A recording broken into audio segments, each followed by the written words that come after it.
હા, ભુજ તાલુકાના ઢોરી ગામ ખાતે ઝરીનાબેન કુંભાર નામની 26 વર્ષની યુવતીની હત્યાનો બનાવ આજે બનેલો છે. અને જે બનાવમાં હત્યા કરનાર આરોપી હરેશ કાનજી ગાગલને પોલીસ દ્વારા રાઉન્ડ અપ કરી લેવામાં આવે છે.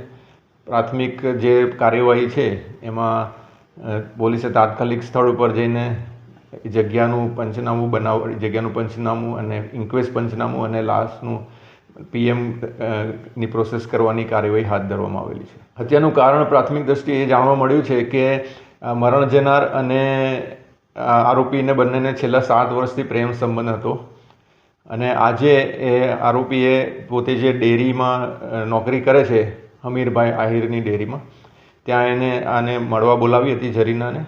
અને ઝરીનાએ એવું કીધું કે મારા લગ્ન બીજે થયેલા છે એટલે હવે હું તને નહીં મળી શકું.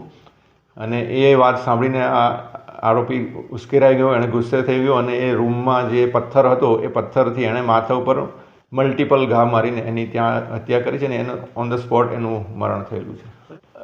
અત્યાર સુધીમાં પોલીસની પ્રાથમિક તપાસમાં એવી કોઈ માહિતી કે એવા કોઈ પુરાવા મળ્યા નથી, પણ ચોક્કસપણે એ દિશામાં પણ અમે તપાસ કરીશું. અને જેટલા પણ આરોપી હશે, એક હશે કે વધારે હશે, કોઈને પણ છોડવામાં નહીં આવે અને પૂરેપૂરી તપાસ તટસ્થતાથી, નિષ્પક્ષતાથી કરવામાં આવશે અને આરોપીઓને નામદાર કોર્ટમાં સજા થાય એ રીતની તપાસ કરવામાં